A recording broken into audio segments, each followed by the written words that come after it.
మా తండ్రి, ప్రేమకు ప్రతిరూపమైన యేసుక్రీస్తు ప్రభువు వారి నామంలో రెండో వర్తమానం విషయంలో నేను ప్రార్థిస్తూ ఉన్నాను.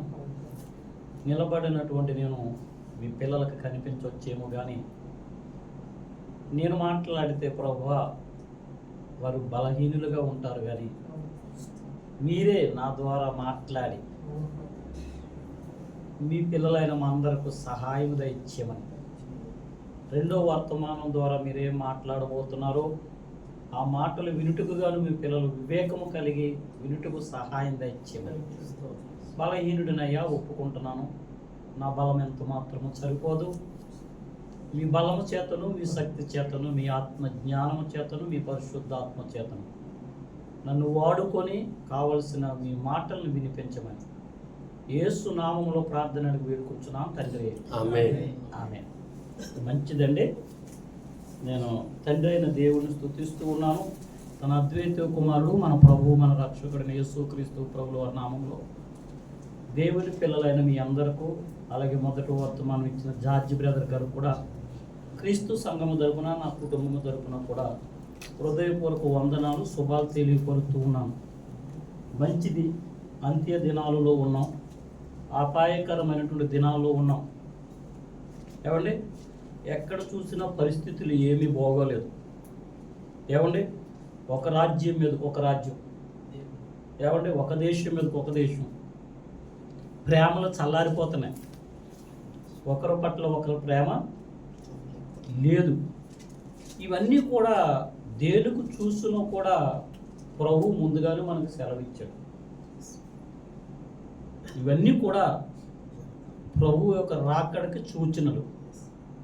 అవన్నీ మనకు తెలుసు కనుక వాటన్నిటిని మనం జాగ్రత్తగా ఆలోచిస్తూ మెలకువగా ఉండి, ఎలాగండి మెలకువగా ఉండి ప్రార్థిస్తూ ప్రభువును ఎదుర్కొనే సంఘముగా ఉండాలని దేవుడు కోరుకుంటున్నాడు. ఆమేన్. అటువంటి సంఘమా, ఈ దినాన్ని కూడా ప్రభువు నిన్ను నన్ను ప్రేమించి మాట్లాడుతున్నటువంటి సందర్భాన్ని కూడా మనం ఒకసారి జ్ఞాపకం చేసుకుందాం. ఈరోజు నేను నిలబడినా దేవుని మాటలు చెప్పడానికి, రేపు నువ్వు నిలబడినా దేవుడు గొప్పతనం చెప్పడానికే కేవలము యేసుక్రీస్తు ప్రభుల వారి గురించి మాత్రమే చెప్పాలి. మనం ఆయన చెప్పిన సంగతులను మాత్రమే మనం వివరించాలి. ఆయన ఏం చెప్పాడు మనం ఆలోచన చేస్తే, నా రాజ్యము ఈ రాజ్యము లాంటిది కాదు అని చెప్పాడు. నేను వచ్చింది ఈ రాజ్యము కొరకు కాదు, ఈ లోకము కొరకు కాదని ఎన్నో అద్భుతమైనటువంటి సంగతులు, పరలోకపు విషయాలు మనకు తెలియపరిచినట్టుగా లేఖనాల్లో మనం నేర్చుకున్నాం. కనుక ఆ విషయాలన్నీ ఎరిగినటువంటి మనము యేసుక్రీస్తు ప్రభుల వారిని దిక్సూచిగా పెట్టుకొని ప్రభువు చెప్పిన ప్రకారంగా జీవిస్తే ఈ లోకములో మనకు శ్రమలు రావచ్చు, కష్టాలు రావచ్చు, వేదనలు బాధలు రావచ్చు, కానీ ఒకానొక దినాన్ని ఈ దేహాన్ని విడిచిపెట్టిన తర్వాత దేవుడు పెట్టిన ఆత్మ మాత్రము ఖచ్చితంగా ప్రభువు దగ్గర ఉండేది. మనము దేవుణ్ణి జాగ్రత్తగా చేసుకునే ఆలోచన ప్రకారంగా నడిస్తే కనుక వచ్చి వెళ్ళిపోయేవారుగా ఉంటే సంగమా, ఆయన కోరుకున్నటువంటి సంగముగా మనం ఉండము, ఎత్తబడే సంగముగా మనం ఉండము. కనుక భయంకరమైనటువంటి దినాల్లో ఉన్నాం. దేవుని పిల్లలుగా నేర్చుకోవలసిన సంగతులు చాలా ఉన్నాయి. నేర్పించవలసినటువంటి వారు కూడా చాలామంది కావాలి. అటువంటి వారి కొరకు మనం ప్రార్థించాలి. నేర్చుకోవాలన్న ఆశ మనకు కూడా ఉండాలి. కనుక ఈరోజు కూడా యేసుక్రీస్తు ప్రభుల వారిని మీకు చూపించాలని ఆశపడుతున్నాం. మలాకి గ్రంథం ఒకసారి చూస్తారా? మలాకి గ్రంథంలో 5 అధ్యాయాలు ఉంటాయి. పాత నిబంధన గ్రంథము చివరి పుస్తకం అది. ఒక్కసారి మనం తెరిచి చూద్దాం. క్షమించండి, 4 అధ్యాయాలు ఉంటాయి. మలాకి గ్రంథము 4వ అధ్యాయము 5వ వచనాన్ని ఒకసారి 4 నుంచి చదువుతున్నాను చూడండి ఒకసారి. హేరోబు కొండ మీద ఇశ్రాయేలు అందరూ కొరకై నేను నా సేవకుడైన మోషేకు ఆజ్ఞాపించిన ధర్మశాస్త్రమును దాని కట్టడలను విధులను జ్ఞాపకము చేసుకునుడి. 5వ వచనం ఈరోజు మన దేవుడు స్పష్టంగా మాట్లాడు. ఇది అంశంకి సంబంధించిన విషయం. యెహోవా నియమించిన భయంకరమైన మహాదినము రాకమునుపు నేను ప్రవక్తయగు ఏలియాను మీ యొద్దకు. ప్రియులారా, మందిరానికి వస్తున్నాం, వెళ్తూ ఉన్నాం, దేవుని పిల్లలుగా లోకంలో సలామన్ అవుతున్నాం. దేవుడు మనతో కానీ మనతో దేవుడు కానీ మనం దేవుడితో కానీ ఉంటున్నామా లేదన్న సంగతి ఆలోచించుకుని బ్రతకాలి.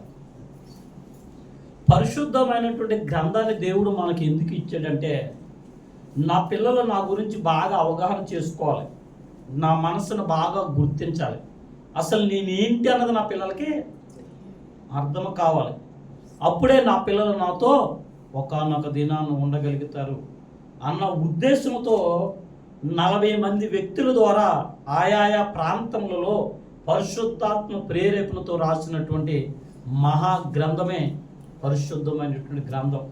అన్ని గ్రంథాలంటే గ్రంథం కాదు బైబిల్. అన్ని గ్రంథాలతో మనం సమానం చేయడానికి వీలు లేదు. పరిశుద్ధమైన గ్రంథాన్ని మీరు ధ్యానిస్తున్నప్పుడు కానీ పఠిస్తున్నప్పుడు కానీ చూస్తే అద్దంలో మన ప్రతిబింబాన్ని చూసుకున్నప్పుడు, మన ముఖాన్ని చూసుకున్నప్పుడు మనకు మచ్చ ఎక్కడుంది, పల్లం ఎక్కడుంది, ఎత్తు ఎక్కడుంది అనేది ఎలా కనిపిస్తుందో, పరిశుద్ధమైన గ్రంథాన్ని మనం చూసుకున్నప్పుడు కూడా మనమేంటన్నది మనకు ఖచ్చితంగా తెలుస్తుంది. ప్రియులారా, ఇంత తేటగా ఏ గ్రంథములో కూడా మీకు తెలియపడదని నేను చెప్తున్నాను. అంత గొప్ప గ్రంథాన్ని మనం కలుగున్నాం కనుక ఎందుకు ఈ మాటలు నేను చెప్తున్నానంటే, ఆనాడు ఇశ్రాయేలుని దేవుడు ఎక్కువగా ప్రేమించాడు. ప్రియులారా, దేవుడు పిల్లలు ఎవరంటే ఇశ్రాయేలు. ఇశ్రాయేలుకు ఒక నిబంధన ఇచ్చాడు, ఒక సేవకుడిని ఇచ్చాడు. సేవకుడు చెప్పిన ప్రకారంగా, నిబంధన చెప్పిన ప్రకారంగా జీవించమని ఆ దినాన్ని దేవుని ప్రజలకే దేవుడు చెప్పాడు. అదే సంగతిని ఈ దినాన్ని కూడా దేవుని పిల్లలుగా పిలువబడుతున్న మనకు కూడా అదే మాట వర్తిస్తుంది. అంటే 4వ వచనం మీకు చెప్తున్నమాట, కొన్ని విధులను కొన్ని జ్ఞాపకాలను వారు ముందుంచాడు దేవుడు, కానీ వారు మర్చిపోయారండి, త్రోవ తప్పి తిరిగిపోయారు, దేవునికి దుఃఖాన్ని కలిగించారు. ఆయన దేవుడు ఆరాధన వర్తమానం ద్వారా మాట్లాడినట్టుగా ఆయన ప్రేమస్వరూపి, ఆయన ఆత్మస్వరూపి కనుక ఈ చేతులతో చేసుకున్న నా పిల్లల్ని నేను నాశనం చేయటానికి నాకు ఎంత మాత్రం ఇష్టం లేదని మళ్ళా దేవుడు ప్రేమించి తన ప్రజలతో మాట్లాడటం మొదలు పెడుతూ ఉన్నాడు అన్నది కావాలని. కనుక అటువంటి సంగతులన్నీ కూడా మనం జ్ఞాపకం చేసుకుంటూ ప్రభువు ఆలోచనలతో ఉంటూ పరిశుద్ధమైన గ్రంథాన్ని పఠిస్తేనే పరలోకం గురించి మనకు అర్థమవుతుందన్న సంగతి మీకు చెప్పడానికి ఈ మాటలు చెప్పాను. నేను ఏదో పైన భక్తి చేస్తూ ఎవరినో మెప్పించడానికి మన మెప్పు కొరకు భక్తి చేస్తే ఖచ్చితంగా మనకు పరలోకం లేదండి. ప్రభువే చెప్పాడు, మళ్ళా యేసుక్రీస్తు ప్రభువులు వచ్చే సమయానికి నేను విశ్వాసం చూడగలుగుతాను అంటున్నాడు ఆయన. అలాగ అన్నాడంటే మనం ఎంత జాగ్రత్తగా ఉండాలో ఒకసారి ఆలోచించండి. కనుక గ్రంథం చాలా గొప్పది, పరిశుద్ధమైన గ్రంథం చాలా గొప్పది. ఇక్కడ 5వ వచనానికి వచ్చినప్పటికీ యెహోవా నియమించిన భయంకరమైన ఆ మహాదినము రాకమునిపే నేను ప్రవక్త ఏలియాను మీ వద్దకు పంపుతున్నాను. ఈ మాట మనం ఆలోచించాలండి. ఈరోజు ఆల్మోస్ట్ ప్రవక్త అయినటువంటి ఏలియా వచ్చాడు కదా. మీకు ఆ రిఫరెన్స్ కూడా మీకు చూపిస్తాను. మరలా ఎందుకు ప్రవచిస్తున్నాడు ప్రవక్త? ఎందుకు మరలా ఈ సందర్భాన్ని ఈరోజు మనతో మాట్లాడుతున్నాడు? అసలు ఈ ప్రవక్త అయిన ఏలియా గారి పరిస్థితి ఏంటి? ఆయన అసలే ప్రవక్తగా ఉన్న దినాల్లో ఏమైపోయాడు? ఆయన ప్రవక్తగా ఉన్నటువంటి దినాల్లో ఎలా బ్రతికాడు ప్రభు కొరకని ఆయన గురించి కూడా మనం చాలా నేర్చుకోవాలి ప్రియులారా. ఆయన గురించి కూడా మనం ఆలోచించాలి. ఒక ప్రవక్తను మరలా ఎత్తిపెట్టి పరమ తండ్రి మనం చూపిస్తున్నాడంటే ప్రవక్త యొక్క ప్రార్థనా జీవితము, ప్రవక్త యొక్క పరిశుద్ధాత్మ నడిపింపు, ప్రవక్త యొక్క పరిస్థితి మనకు కావాలి. అసలే మరలా వెళ్ళిపోయినటువంటి ఏలియా కొరకు మరలా ప్రవక్త ఎందుకు ప్రవచిస్తున్నాడన్న సంగతి కూడా మనకు అర్థమవుతే కన్న తండ్రి మనకు అర్థమవుతుంది. నేను పాఠము మొదలు పెడుతూ ఒక మాట చెప్పాను. ఏం చెప్పాను నేను? ఈరోజు కూడా మరొక్కసారి యేసుక్రీస్తు ప్రభుల వారి గురించి మీకు చెప్పాలి. యేసుక్రీస్తు ప్రభుల వారిని మళ్ళీ మీకు చూపించాలి. నేను చూపించగలుగుతానంటే యేసుక్రీస్తుని ఇప్పుడే కదా ఆ యొక్క 4వ యోహాను సువార్త మొదటి యోహాను 4వ వచ్చిన అధ్యాయంలో దేవుణ్ణి ఎవరు మరి నేనేంటి దేవుని చూపిస్తున్నాను అంటున్నాను. ఆలోచించాలి. చూడగలుగుతామండి దేవుణ్ణి. ఎలా చూడగలుగుతామంటే ఇదిగో వాక్యం ద్వారా చూడగలుగుతాం. ప్రార్థనలో కనిపెడితే ప్రభువుని దర్శనాన్ని మనం చూడగలుగుతాం. మరి పాఠం చెప్తే నేను అన్నాను క్రీస్తు ప్రభుల వారు చూపిస్తానని చెప్తూ ఏలియా గురించి మాట్లాడుతున్నాను నేను. ఇదంతా కూడా మనకు అవగాహన రావాలి. అసలే మలాకి ఎందుకు ప్రవచిస్తున్నాడు ఎలాగని చూస్తున్నాయి. యెహోవా నియమించిన భయంకరమైన మహాదినము రాకమునుపు నేను ప్రవక్తకు ఏలియాని మీ వద్దకు పంపుదును. ప్రియులరా, ఆ దినాన్ని కూడా ప్రారంభంలో పాత నిబంధనలో పితృలతో ప్రవక్తులతో దేవుడు ఈ ప్రవచనపూర్వకమైనటువంటి బైబిల్ గ్రంథంలో ఆదికాండం నుంచి ప్రకటన గ్రంథం వరకు యేసుక్రీస్తు ప్రభువు అని మీరు చెప్పాలి చూపించుకుంటూ వచ్చాడు. ఆయన యేసుక్రీస్తు ప్రభువు అని చూపించుకుంటూ వచ్చాడు. పాత నిబంధనలో కూడా యేసుక్రీస్తున్నాడు. ఆయన రాకడ కొరకు, ఆయన వచ్చే ముందే పరిస్థితుల కొరకు ఆయన స్పష్టంగా తెలియపరుచుకుంటూ వస్తున్నాడు. ఒక అబ్రహాము గారిలో కూడా క్రీస్తుని చూడొచ్చు మనం. తెలుసా మీకు? ఒక యాకోబు గారిలో కూడా క్రీస్తు ప్రభువులను చూడొచ్చు. ఇంకా మీకు బాగా అర్థమనంటే ఇస్సాకు గారిలో బాగా చూడొచ్చు. అది బలి ఇవ్వటానికి వెళ్ళిన సందర్భం అక్కడ మనకు క్లియర్గా అర్థమవుతుంది కదా.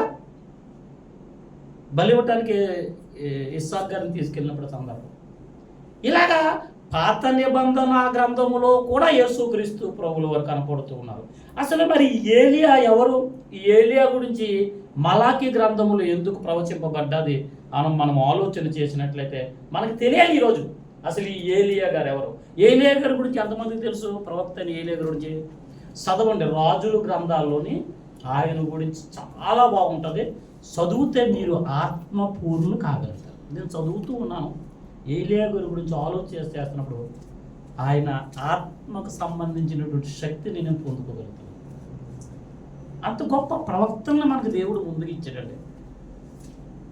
కనుక వచ్చి పోయే వారిగా ఉంటే లోకానికి మనకి వ్యత్యాసం ఏమీ లేదు. ఎంతో కష్టపడి వస్తున్నారండి మీరు ఎండలోని. నిజంగా దేవుడు ప్రేమించి జుబలాలి ప్రాంతాన్ని చక్కటి సంఘాన్ని ఇచ్చాడు. మనిషి నథింగ్ అండి. ప్రసాదరావు గారు నథింగ్. కళ్ళవెల్లి ప్రసాద్ గారు కాకపోతే ఇంకో ప్రసాదరావు గారిని ఎన్నుకుంటాడు. ఇక్కడ నేను భూమి మీద శాశ్వతమా లేదా నేనే ఈ ప్రయోజనంలో శాశ్వతంగా ఉంటానని వచ్చాను. ఎన్నుకున్నాడు, ఏర్పరచుకున్నాడు. ఆయనకి విధేయత కలిగి జీవించడానికి ప్రయత్నం చేస్తున్నాను తప్ప నథింగ్. నేను బొమ్మనండి. నేను ఒక బొమ్మనే. అంతే కదా, మీరు ఒక బొమ్మలో. మనలో ఎవరున్నారు? దేవుని ఆత్మ. కనుక ఎంత మంచి సంఘాన్ని దేవుడు ఇచ్చాడండి. ఈ చుట్టుపక్కల ఈ ప్రాంతంలో ఉంటూ 10 గంటలకు ఆరాధన అంటే మీరు 7 గంటలకు లేచి 9:30 వరకు మీ కార్యక్రమాలు చూసుకున్నా 9:45కి బయలుదేరిన పావు గంటలో వచ్చి ఇక్కడ పడతారు. మేము చక్కగా దేవుడి మాటల్లో 2 గంటలు నేర్చుకుని ఎవరికి వారు మళ్ళీ ఒక పావు గంటలో మీ గృహాలకు వెళ్ళిపోతారు. ఏమన్నా ఇంత చక్కటి మందిరం మనకి ఫ్రీగా ఇచ్చాడు దేవుడు. దీనికి 1000 రూపాయలు 2000 కట్టాలంటే మళ్ళీ మిమ్మల్ని నేను బ్రతిమాలుకోవాలి. మిమ్మల్ని నేను అడగాలి. ఒకవేళ మిమ్మల్ని అడిగినా ఇచ్చినా ఇవ్వకపోయినా మళ్ళీ నేను అప్పులు పోలవాలి. అది ఏదీ లేకుండా దేవుడు ఎంత గొప్ప కృప చూపించుకొచ్చాడు. ఇవెందుకు చెప్తున్నానంటే కనుక ప్రియ సంగమా, దేవుడు ప్రేమించి నీతో నాతో మాట్లాడుతున్నాడు. అంత్య దినాలలో ఉన్నాం, అపాయకరమైన దినాల్లో ఉన్నాం. సుమన్ గారు ఇంకా రక్షింపబడకపోతే అతి త్వరలోనే మీరు రక్షింపబడాలి. రేపేమి జరగబోతుందో, ఏమి సంభవింపబోతుందో ఎందుకు ఆలస్యం చేస్తున్నారు మీరు రక్షణ కొరకు? రక్షింపబడినటువంటి మాకే ఏమవుతుందో మా గతం ఉంది కదా. రక్షింపబడనేటువంటి మీ పరిస్థితి ఏంటి ఆలోచించండి ఒకసారి. వచ్చి వినిపోయేవారుగా రక్షింపబడిన మనము ఉంటే ఏలియాలో క్రీస్తును చూడలేము. ఇప్పుడు ఏలియాలో క్రీస్తు ప్రభులను చూడగలుగుతాం మనం. అదే అంశం ఈరోజు నాకు. ఈ మాట, ఈ ప్రవచనం ఏంటి అని ఆలోచన చూస్తే మత్తయి సువార్తకి వెళ్ళండి ఒకసారి. మత్తయి సువార్త. మీరు ఏదైతే జాగ్రత్తగా నేర్చుకుంటున్నారో దాన్ని మళ్ళీ జాగ్రత్తగా ఆలోచించండి. మత్తయి సువార్త 11వ అధ్యాయం.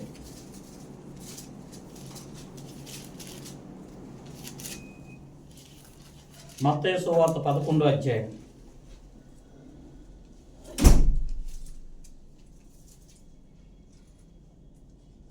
11వ వచనం నుంచి చూద్దాం. 14వ వచనం కూడా చాలు మనకి.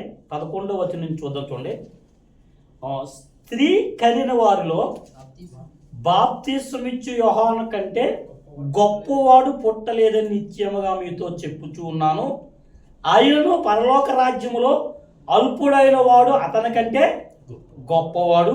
బాప్తిస్మమిచ్చు యోహాను దినములు మొదలుకొని ఎప్పటి వరకు పరలోక రాజ్యము బలాత్కారంగా పట్టబడుచున్నది, బలాత్కారులుగా దానిని ఆక్రమించుకొనుచున్నారు. 13వ వచనం. యోహాను కాలం వరకు ప్రవక్తలందరూ, ఇప్పుడు మలాకి గ్రంథం ఏంటి మీకు అర్థం అవ్వాలి, ప్రవచనాపూర్వకమైన గ్రంథం. ఏమండి, యోహాను కాలం వరకు ప్రవక్తలందరూ ప్రవచించుచూ వచ్చింది, ధర్మశాస్త్రము సహా ప్రవచించుచూ ఉండెను. ఈ సంగతిని అంగీకరించేందుకు మీకు మనసుంటే రాబోయే ఏలియా ఇతడే. ఎవరతను? Very good. యోహాను గారి గురించి మాట్లాడతాడు అలాగే. ఇంకా మీకు అర్థమంటే ఇంకా చెప్తాను, ఇంకా ఉన్నాయి. 2 రెఫరెన్స్ చూస్తే ఇంకా క్లియర్ అవుతుంది. ఇంతవరకు మీకు తెలుసో తెలియదు కానీ యోహాను గారి రూపంలో ఏలియా భూమి మీదకి వచ్చాడు. తెలుసురా మీకు? మీకు తెలుసుకుంటాను. మరి ఎలా వచ్చారో కూడా రెఫరెన్స్ చూపిద్దాం. చూసారా? ఈ మలాకి గ్రంథం ముగించిన వెంటనే మత్తయి సువార్త రాయబడదు కదా. యోహాను గారి గురించి ఇంకా అక్కడ మలాకి గ్రంథంలో ఒక మాట కూడా ఉండదు. చూడండి, మీకు అర్థమవుతుంది అప్పుడు. ఇంకా 6వ వచనం చూడనా. నేను వచ్చి దేశమును సర్పించుకుంటున్నట్లు అతడు తండ్రుల హృదయంలో పిల్లల తట్టును, పిల్లల హృదయం తండ్రుల తట్టును తిరిగి. ఇది గుర్తుపెట్టుకోండి, ఇది మదిలో పెట్టుకోండి. మళ్ళీ ఇదే రెఫరెన్స్ని మీకు క్రొత్త నిబంధనలో యోహాను గారి దగ్గర చూపిస్తాను మీకు నేను. ఇలాగ బైబిల్ని మనం ఏం చేయాలండి? నేర్చుకోవాలి, అవగాహన చేసుకోవాలి, ఆత్మపూర్ణమైన నింపబడాలి. లోకాన్ని పక్కన పెట్టాలండి. ఎవడ లోకములో ఎవడైనా సరే ఎంత కోటీశ్వరుడు అయి ఉండొచ్చు, కట్టుకున్న భార్య అవ్వచ్చు, ప్రేమించిన పిల్లలు అవ్వచ్చు, ఎవరైనా సరే దేవుడు ఆలోచనలో లేడంటే అని పక్కన పెట్టండి. పక్కన పెట్టండి అన్నానని ప్రేమించొద్దు అంటలేదు, వాడి గురించి ప్రార్థించండి అంతే. మనం సత్యంలో ఉన్నాం, ఆ సత్యములో రావటానికి వారు కరెక్ట్ అవ్వాలి, అందుకు పక్కన పెట్టమంటాడు. ఎస్, ఇది వాక్యము మనకు నేర్పిస్తున్న విధానం అన్నమాట. సత్యానికి స్తంభాలుగా మనం చేయమని యేసుప్రభువు చెప్తున్నాడు. నీ వాక్యమే సత్యము, సత్యమునందు వారిని ప్రతిష్ఠ చేయి. మరి ఎలాగండి? కరెక్ట్గా ఉండాలి కదా, వాక్యం తెలియాలి కదా. ఇప్పుడు ఇంతవరకు తెలియదేమో. ఈరోజు ప్రభు మనకు నేర్పుతున్న మాట ఏంటంటే ఏలియాలో యేసుక్రీస్తు చూపిస్తున్నాడు. చూసారు, ఇక్కడ ఏలియా గురించి మాట్లాడుతూ ఇప్పుడు ఇక్కడికి వచ్చిన ఈ సంగతిని అంగీకరించేందుకు మీకు మనసుంటే రాబో ఏలియా ఇతడే. ఇప్పుడు 17వ వచ్చిన అధ్యాయానికి రండి. మీకులాగా నాకులాగా డౌట్ వచ్చిన విషయం అక్కడ ఉండొచ్చు. చూడండి ఒకసారి 17వ అధ్యాయం 10 నుంచి చదువునా. అప్పుడు ఆయన శిష్యులు, అలాగైతే ఏలియా ముందుగా రావాలని శాస్త్రులు ఎందుకు చెప్పుచున్నారని ఆయన అడిగి, అందుకు ఆయన, ఏలియా వచ్చి సమస్తమును చక్కబెట్టున్న మాట నిజమే, అయినను ఏలియా ఇది వరకే వచ్చాను, వారు అతనిని ఎరుగక తమకిష్టం వచ్చినట్లు అతనిని ఎడల చేసిరి. మనుష్య కుమారుడు కూడా అలాగే వారి చేత శ్రమలు పొందబోచున్నాడని మీతో చెప్పుచున్నాను నేను. అప్పుడు ఆయన బాప్తిస్మమిచ్చు యోహానును గూర్చి తమ చెప్పుమని. తొందరపడక నాన్న. అప్పుడు ఆయన బాప్తిస్మమిచ్చు యోహాను గూర్చి తమతో చెప్పినని. ఎవరి గురించి చెప్తున్నారు అర్థమైపోయింది వాళ్ళకి. అలా చదవాలి నాన్న. శిష్యుడికి ఎవరి గురించి చెప్తున్నాడు వాళ్ళకి అర్థమైపోయింది, ఇంకా చెప్పకముందే. మనకి ఈరోజు అర్థమైపోవాలి. ప్రవక్త అయినటువంటి ఏలి ఎంత గొప్పవాడో చూడండి ఒకసారి. ఆయన గురించి మళ్ళీ ఈరోజు ఉదయం ఎందుకో కానీ నేను మళ్ళీ చూడాలి. ఆయన ప్రారంభం ఏంటి, ఆయన ముగింపు ఏంటి అని చూస్తే అది చనిపోలేదండి. దుప్పడే ఎలీషా మీద పడుతుంది కదా, భలే ఉంటుంది అది సందర్భం. నాకు ఎంత ఆనందం కలిగిందంటే, ఆనందము పక్కన ఓ పక్కనేమో అలాగ అవ్వలేకపోతున్నాయి మన బాధ. మనుషులను చూస్తే ఎక్కడవుతుందండి, లోకాన్ని చూస్తే ఎప్పటికీ దేవుని ఆత్మను పొందలేం ప్రియులరా. ఏమంటే ఈ భూమి నిండిపోయేంత జనం కాదంటే మనకు కావాల్సిందే. అక్కడికి రానోళ్ళు ఇందులో 1,00,000 మంది పడితే ప్రభువుకు పనికిరానటువంటి వారే. అక్కడికి వచ్చి మీకు 10 మంది బ్రతకండి, ఆనందపడిపోతారండి ప్రభు. ఒక అబ్రహాము ఒక్కడే, అబ్రహాము గారు ఒక్కడే, ఒంటరి వాడే 1000 మంది అన్నావు, భయపడకము నేనున్నానన్నావు. ఎందుకు ఈ పాట పాడుతారంటే, ప్రతి ఒక్కరిని మనం చూస్తే ఒక్కొక్కరే ప్రభు కొరకు బ్రతకారండి. ఈరోజు నీకు మంది కావాలి, మందిరానికి రావాలంటే అసలు నేనేంటి, నా స్థితి ఏంటి, నా విధానం ఏంటి, ఒకప్పుడు నా పరిస్థితి ఏంటి, అపరాధముల చేత చచ్చిపోయాను, లోకాన్ని చూస్తున్నాను, నన్ను ప్రభువు ప్రేమించి ప్రభువులోకి నడిపించి నా స్థితి మార్చాడు, నా బ్రతుకును మార్చాడు, నాకు శాంతి ఇచ్చాడు, సమాధానం ఇచ్చాడు. నీ చూడమనం. మనకు మంది కావాలి, జనం కావాలి. అప్పుడు ప్రభువు మనకి ఎలాగ అర్థమవుతాడండి? ఇప్పుడు మనకు అర్థమవుతున్నాడు ప్రభువు. అర్థమవున విషయాన్ని మీరు మళ్ళా దేవుడు అదే దుష్టుడు దొంగిలించకుండా కాచుకునే బాధ్యత మందే. ప్రార్థన శక్తిమంతుదండి. చూసారా ఇప్పుడు ఇక్కడ చదవబడినటువంటి మాటలో ఏం చదువున్నాం ఇప్పుడు? 17వ అధ్యాయం కదా, 10వ వచనంలో మళ్ళా చదువున్నాం ఒకసారి. అప్పుడు ఆయన శిష్యులు, ఇలాగైతే ఏలియా ముందుగా రావాలని శాస్త్రులు ఎందుకు చెప్పుచున్నారని ఆయనను అడిగిరి. అందుకు ఆయన, ఏలియా వచ్చి సమస్తమును చక్కపెట్టునన్న మాట నిజమే, అయినను ఏలియా ఇదివరకే వచ్చెను, వారతనిని ఎరుగక తమకు ఇష్టం వచ్చినట్టు అతని ఎడల చేసిరి. మనుష్య కుమారుడు కూడా చదువు. అప్పుడు ఆయన బాప్తిస్మిచ్చు యోహాను గారు గూర్చి తమతో చెప్పనని శిష్యులు గ్రహించేది. అంటే యేసుక్రీస్తు ప్రభువారు ఎవరి గురించి మాట్లాడుతున్నాడు అక్కడ? ఏలియా గారి గురించి మాట్లాడుతున్నాడు. ఏలియా గారు ఎవరి రూపంలో వచ్చాడు? బాప్తిస్మిచ్చు యోహాను గారి రూపంలో ఇక్కడికి వచ్చాడు. వచ్చినటువంటి వాడు ఏం చేస్తాడని మలాకి గ్రంథంలో ప్రవచించాడు. 6వ వచనం ఉంది కదా, వెరీ గుడ్.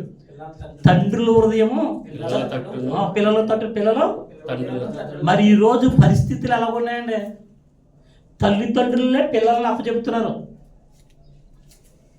ఏమంటే ఈ కుటుంబాల పరిస్థితులు కానీ, సమాజం పరిస్థితి, గ్రామాల పరిస్థితి చూస్తుంటే ఒకరినొకరు ఏమవుతున్నారు? భయంకరంగా ఉంటున్నారు. ఇటువంటి వారు మార్చడానికి ఎవరు వచ్చారు? యేసుక్రీస్తు వచ్చాడు.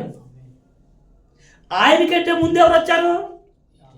వీళ్ళందరూ వచ్చారు. ఇది మనకు అర్థం అవ్వాలి. మన పితృడైన అబ్రహాం గారిని దేవుడు ఎందుకు వాడుకున్నాడు? అన్య కుటుంబంలో పుట్టాడండి, విగ్రహారాధకుడు. ఏమండి తన తండ్రి అయినటువంటి నాహోరు గారితో మాట్లాడలేదు, తన అమ్మ అయినటువంటి హారంతో మాట్లాడలేదు. కేవలం అబ్రహాం గుర్తుడు ఎందుకు మాట్లాడాడని ఆలోచన కలిగింది నాకు. అందుకే పిలవబడిన వారు ఎంతోమంది ఉన్నారండి ఈరోజు భూమి మీద పంపిన వారు. అందరు వినరు ఆయన మాట. అందరూ ప్రవక్తలు కాలేరు, అందరూ ప్రవచించలేరు, అందరూ బోధించలేరు. కానీ అందరితో కూడా ఆయనకి పనులు. అందరూ ఆయన మాట వినరు. యేసు అందరికీ ప్రభువే. మరి ఉంటుంది అపొస్తలుల కార్యాలు అనుకుంటాం. యేసు అందరికీ ప్రభు. అందరూ ఆయన మాట వినరు. అంగీకరిస్తున్నారు ఏంటి? ఎందుకు అంగీకరించట్లేదు? బాధ అనుకుంటారు. యేసు అందరికీ ప్రభువే, కానీ అందరూ యేసుని దేవుడిగా అంగీకరించరు. అలాగే ఒక ప్రవక్తని దేవుడు ఎందుకు పంపించాడు? ఒక పితరుడిని ఎందుకు దేవుడు వాడుకున్నాడు? మనం ఆలోచిస్తే వారందరిలో ఎవరు కనపడతారు?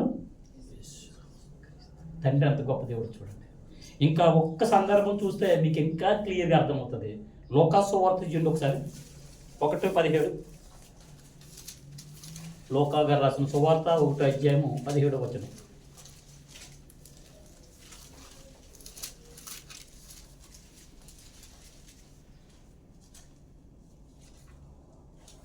మరియు అతడు తండ్రుల హృదయములను పిల్లల తట్టుకును అవిధేయులు నీతిమంతుల జ్ఞానమును అనుసరించుటకును. బాగా గుర్తుపెట్టుకోండి, అవిధేయులు ఎవరు అవిధేయులు? దేవుని ఎరగని ప్రతి ఒక్కడు అవిధేయుడే. ఏమంటారు?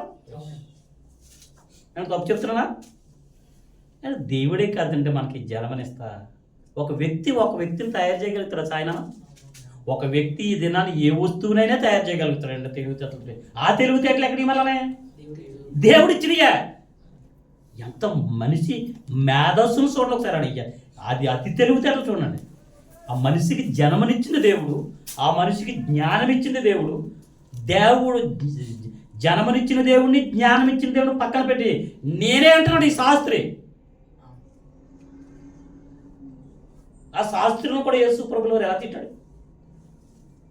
శాస్త్రులారా, పరిచయులారా, పుదీనాలు, జీలకర్రలు, కొత్తిమీరలు 10 వంతు ఇస్తున్నారు, కానీ మీరు చేయవలసిన నీతి కార్యాలు చేయట్లేదు, ప్రేమించట్లేదు.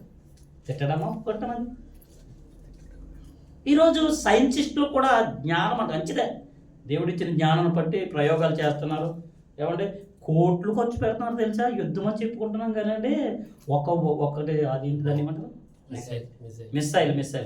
మిస్సైల్కు కోట్లు తిండి లేక ఎడుతున్నారు ప్రజలు అనేక చోట్ల. వెళ్ళాను విజయనగరం, విశాఖపట్నం, కరీంనగర్, అదే ఎందుకంటే శ్రీకాకుళం ప్రాంతానికి వెళ్ళాం కదా. ఏమంటే నిజంగా ఎంత బాధ కలిగిందంటే యేసుప్రభు గుర్తొచ్చాడు అక్కడికి. ఆకలితో ఉన్నాను, నాకు అన్నం ఇప్పుడు పెట్టావు, బట్టలు లేకుండా ఉన్నాను, నాకు బట్టలు ఇప్పుడు ఇచ్చావుంటే అప్పుడు ఆయన అంటాడు కదా, నాకు ఇచ్చావు నేను చూస్తున్నాను. ఈరోజు ప్రభునందు ప్రియమైన దేవుని వారులారా, ప్రియ సహోదరులారా, ప్రభువు కొరకు బ్రతకవలసినటువంటి మనము ప్రభువు కొరకు ఏం బ్రతకట్లేదు. ప్రభు ఆలోచనలో ఉండవలసినటువంటి మనం ప్రభు ఆలోచనలో ఉండనివ్వట్లేదు ఎవడాడు. అందుకే వాక్యాన్ని బాగా నేర్చుకోవాలి, గ్రహించాలి.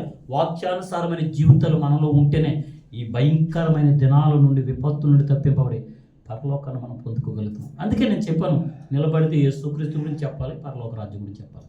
అటువంటి సంఘముగా తీర్చిదిద్దబడాలంటే సంఘం, క్రీస్తు సంఘం యొక్క ముఖ్య ఉద్దేశం. కథలు వద్దులేండి, కల్పన కథల వైపు తిరక్కండి. దేవుడు ఎక్కడో ఉండడయ్యా. దేవుడు ఎక్కడ ఉంటాడు? దేవుడు ఎక్కడ ఉంటాడు? అది కూడా వాక్యం ద్వారా చెప్తాను మీకు. నేను దేవుణ్ణి తడుములాడతారేమని రోమపత్రికలు ఉంటుంది, దేవుణ్ణి వెతుక్కుంటారేమని. దేవుడు మనకు దూరంగా లేడంట, మన హృదయములను మనకు సమీపంగానే ఉన్నాడంట. మనం ఏం చేస్తాం? ఆయన బాగున్నాడండి, అక్కడ బాగా చెప్తాడండి, ఎక్కడ బాగా చెప్తాడు. నీ హృదయం బాగున్నప్పుడు ఎక్కడ చెప్పినా అంటే, నీ మనసు కుదిరిపోలేనప్పుడు నువ్వు ఎక్కడికి వెళ్ళినా ఒకటే. మనసులో ఉన్నాడు దేవుడు. ఇక్కడ ఏమంటున్నాడంటే, మరియు అతడు తండ్రుల హృదయంలో పిల్లలు తట్టుకును అవిధేయులు నీతిమంతుల జ్ఞానమును అనుసరించుటకు త్రిప్పి ప్రభువు కొరకు ఆయత్తుపడి ఉన్న ప్రజలను సిద్ధపరచుటకు. This is most important. ఏంటంటే ప్రజలను ఏంటంటే ప్రభువు కొరకు ఆయత్తుపడి ఉన్న ప్రజలు మిమ్మల్ని సిద్ధపరచుటకే ఈరోజు నన్ను ఏర్పరచుకున్నాడు దేవుడు. సిద్ధపరచుటకే ఏలియా యొక్క ఆత్మయు శక్తి ఎలా వచ్చాడినా? యోహాను గారిలోకి ఏలియా యొక్క ఆత్మ దిగిందండి. ఆత్మయు శక్తియుగా యోహాను రూపములో ఏలియా వచ్చి భూమి మీద యేసుక్రీస్తు ప్రభువుల యొక్క మార్గాన్ని సరళము. ఈరోజు మనము కూడా అటువంటి వారిగా ఉండాలని దేవుడు కోరుకుంటున్నాం. ఇంక డీప్గా వెళ్తే ఇంక మీకు రిఫరెన్స్లు చూపించకపోయినా కానీ యేసుక్రీస్తును చూడవచ్చు ఏలియాలో, అంతే కదా. ఏలియాలో యేసుక్రీస్తు ప్రభువులను కూడా ఆయన కూడా అలాగే వచ్చారు కదంటే. ఈ భూమి మీదకి వచ్చిన యేసుక్రీస్తు ప్రభువులు తండ్రి దగ్గర నుండి గొప్ప శక్తిని పొందుకొని పరిశుద్ధాత్మతో నింపబడి పాపము అంటుకోకుండా బ్రతికి ఎందుకు వచ్చాడు? ఇదిగో ఎందుకు వచ్చాడంటే అవిధేయులను ప్రభువు కొరకు ఆయుత్తుపరచడం అంటే త్రిప్పటానికే. దేవుడు మాట ఎవడైతే విన్నాడు ఎవడండి? అవిధేయుడు, విధేయత లేనటువంటి వాడు, దేవుడు భయం లేనివాడు. ఇది అనాథ సంకల్పం నుంచి కూడా తండ్రి తన ప్రజల మీద ప్రేమతో ప్రవక్తలనైనా, పితరులనైనా, ఆదిమ పోస్తులనైనా, ఈరోజు నన్నైనా, రేపు నిన్నైనా ఎందుకు వాడుకుంటాడో తెలుసా?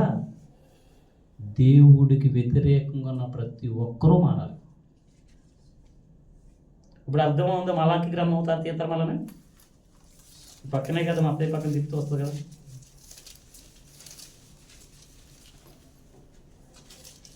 యెహోవా నియమించిన భయంకరమైన మహాదినము రాక మునుపు నేను ప్రవక్తకు ఏలియాను మీ యొద్దకు పంపుచున్నాను. ఎందుకు పంపించాడు? ఏలియా రూపములో యోహాను గారిని యేసుక్రీస్తు ప్రభువుల వారి గురించి చెప్పటానికి.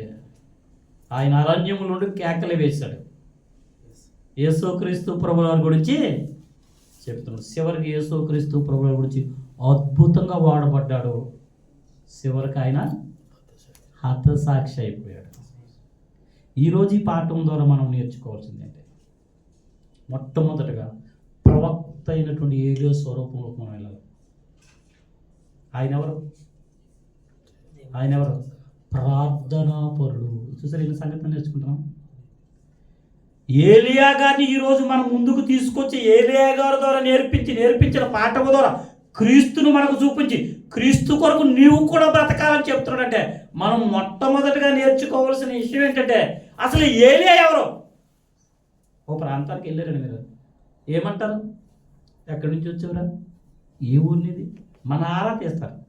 మన గురించి డీటెయిల్స్ అన్నీ తెలిసిన తర్వాత వాళ్ళే అర్థం చేసుకుంటారు. ఇప్పుడు ప్రవక్త అయిన ఏలియా గారి గురించి మనం బాగా నేర్చుకోవాలి. ఏలియా గారిని చూసారా ఎంత గొప్పగా వాడుకున్న దేవుడు. ఈరోజు మనం ఎందుకు అలాగా ప్రవక్తలను కాలేకపోతున్నాం? అలాగే ఎందుకు పితరులను కాలేకపోతున్నాం? అలాగే ఎందుకు అపోస్తులు కాలేకపోతున్నాం? మందిరానికి వచ్చి వెళ్ళిపోతున్నాం? కారణం ఏంటంటే ఆత్మ. ఎందరైతే దేవుని ఆత్మ చేత నడిపింపబడతారో వారందరూ దేవుని పిల్లలు పడతారు. కనుక ఏలియా గారు సామాన్యమైనటువంటి వ్యక్తే కావచ్చు, కానీ ఆయనలో దేవుని శక్తి ఉంది. ఒక్కడేనండి, ఒక్కడే రమ్మన్నాడు. ఎంతమంది వస్తారో రండి మీరు అన్నాడు. నిజమైన దేవుడి పక్షాన్ని ఎవరున్నారు? నేను ముందే చెప్పాను, అబ్రహాం గారు ఒక్కడే. నాన్న నువ్వు నన్ను పంపకపోయినా, అన్నా నువ్వు బాధపడినా ఇల్లుని విడిచిపెట్టడం ఖాయం, నేను ఉండలేను అన్నాడు. కారణం ఏంటంటే దేవుడు మాట్లాడితే ఎవడు బ్రతకుండా ఉండండి. నువ్వు ఇంకా మారు మనసు కలగట్లేదు, మార్పు చెందట్లేదు, బైబిల్ చదవట్లేదు, జీవితాన్ని మార్చుకోవట్లేదు, వేషధారణ, నటన ఇదంతా కలిగి ఉందంటే నువ్వు ఎవరిలో లేనట్టు. దేవుడు నీతో లేడు, నీలో దేవుడు లేడు. దేవుడేగా నీతో ఉంటే అందరి మాట వింటావు, మంచేదో చెడేదో గ్రహిస్తావు. ప్రభు కొరకు పరలోకం కాదు, 10 కిలోమీటర్లు నైట్ డ్యూటీ హెచ్చర్లేదు, నిద్రపోతాను తమ్ముడు. నేను చాలా చెప్పింది గమనించాను, అయిపోయింది 10 నిమిషాలు. కడాలి, నేర్చుకోవాలి. నైట్ డ్యూటీ చేస్తూ నేను జాలి పట్టలేదు. యవ్వన కాలంలో నీకు దేవుని వాక్యం ఇవ్వాలి. ఈ 15-12 సంవత్సరాలు సంపాదించిన డబ్బు నిన్ను పరలోకం తీసుకెళ్తాం. నీ తల్లి చేసిన ప్రార్థన ద్వారా వాక్యం నేర్చుకుని నిద్ర వచ్చిన కష్టమైన నేర్చుకుంటే రేపు అపాయకరమైన దినం, అంత్య దినాల్లో నీవు ఎత్తపడతావు. అందుకే నేను బాధపడలేదు.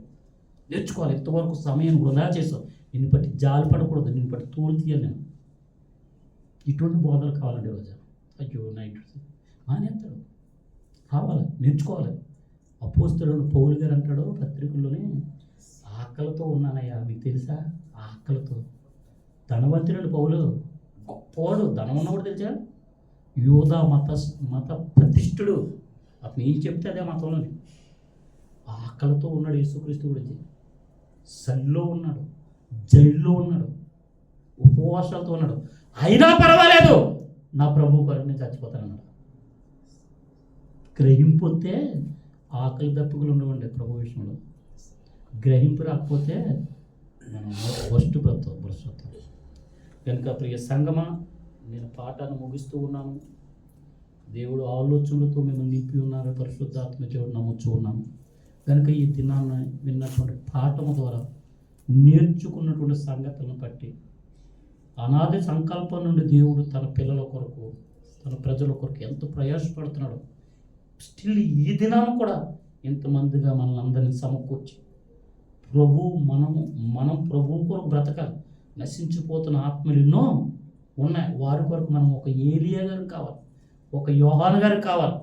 క్రీస్తు ప్రభులో స్వరూపంలోకి రావాలని చెప్పిన సందేశమే ఈరోజు జాగ్రత్తగా జ్ఞాపకం పెట్టుకొని యవ్వన కాలంలో ఉన్న మీ యవ్వన జీవితాలని ప్రార్థనలో ఎదుగుతూ వాక్యములు అభివృద్ధి పొందుతూ ప్రభువు కొరకు బ్రతికి ప్రభు ఎత్తబడే సంఘంలో మీరుండి అనేక మందిని ఆ సంఘములకు నడిపించే సంఘముగా ఉండాలని తెలియపరుస్తూ ఈ పాఠాన్ని నేను ముగిస్తున్నాను. దేవుడు మిమ్మల్ని దీవించి ఆశీర్వదించును గాక.